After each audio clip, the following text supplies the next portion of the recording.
We've still got Thursday's matches to play out, but a score of 22 points in Gameweek 19 has so far seen a drop down to 300k. Trying to cover Alexander-Arnold's inevitable points at Burnley with Sven Botman didn't work out.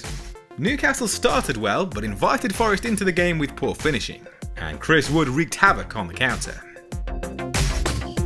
Burnley kept Liverpool down to 2 goals and just 2 big chances, with Mo Salah failing to create a single chance in a game for the first time this season. Cameron Archer stepped up with an assist in Palmer's absence, but ought to have found the net as well. His 1.21 expected goals was a match-leading figure, and only Chris Wood has racked up more in Gameweek 19, excluding penalties. We see out 2023 with a Saturday morning deadline for Gameweek 20. Let's look ahead to the transfer plans. It sounds like we won't be seeing Erling Haaland against Sheffield United on Saturday after Pep Guardiola revealed he hopes to have the Norwegian back sometime in January. That's not great news for me, having passed up the opportunity to buy Alexander-Arnold last game week, instead leaving 7.9 million in the bank for Haaland's return. Had he been available, I could have sold Solanke to get him with 1 transfer, or I could have sold Son to Jared Bowen and upgraded Cameron Archer with a 4-point hit. The latter remains my plan, but now I can delay the moves until Gameweek 21 and hopefully use 2 free transfers. There is a small chance that Phil Foden enters my thinking as an alternative to Bowen, if we were to get news of a Man City double game week. But the chances of that falling in Gameweek 21 are looking slimmer by the day. So the plan is to save a free transfer for Gameweek 20, and here's how the team is set to line up. Alphonse Areola made a timely return in a 2-0 win over Man United last Saturday. He'll be getting a run for the next 2 or 3 game weeks, with some tough games ahead for Martin Dubravka. Brighton have lost 4 of their last 5 away matches, and key players Matoma and Adingra have added to their injury woes.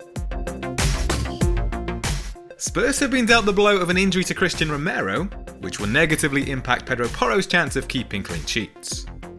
Their Gameweek 20 opponents Bournemouth are unbeaten in 7 matches, where they've scored a league-high 18 goals. Arsenal face a Fulham side that have suffered 3 straight defeats, failing to score a single goal, which bodes well for those with a double-up on Gabriel and Saliba. Back from suspension, I'm hopeful of a recall for Matty Cash after Villa's tired second-half performance against Man United. Diego Carlos and Longley are among those who could drop out. Burnley have scored a league-low 3 goals in the last 5 game weeks. Spurs have won 3 successive matches since Richarlison's return to the 11, with the help of 4 goals from the Brazilian. No midfielder has claimed as many as his 4 big chances in that time. But in-form Bournemouth have conceded a league-low 5 goals in the last 7 game weeks. Bukayo Saka has attempted a team-leading 12 shots in the last 4 matches. He's up against a Fulham side that have shipped a league-high 8 goals in the last 3 game weeks. They've given up 9 big chances in that time, with only Crystal Palace allowing more. Fresh after serving a 1-match suspension, Cole Palmer has amassed team-leading tallies of 13 shots and 9 attempted assists in the last 5 game weeks. He's found 3 goals and 2 assists across his last 6 away matches, averaging 6 points per game. Luton have shipped 11 goals in the last 5 game weeks, with only Fulham, Sheffield United and Nottingham Forest proving more porous. Ollie Watkins has scored just once in the last 5 game weeks, but his tally of 12 shots can only be beaten by Cunha, Archer and Solanke among forwards. In the same period, Burnley have conceded 14 big chances, with only Forest, Palace and Newcastle allowing more. The league's most informed striker, Dominic Solanke, has notched 8 goals in 7 matches since Gameweek 12. His 28 shots and 10 big chances in that period are both leading numbers. Tottenham have kept just 1 clean sheet in the last 10 game weeks, where only Man United and Luton have conceded more expected goals per game. Son Heung-min rivals Salah for captaincy in his final outing before leaving for the Asian Cup. The South Korean has accrued 3 goals and 3 assists in his last 5 appearances, averaging 7.6 points per game.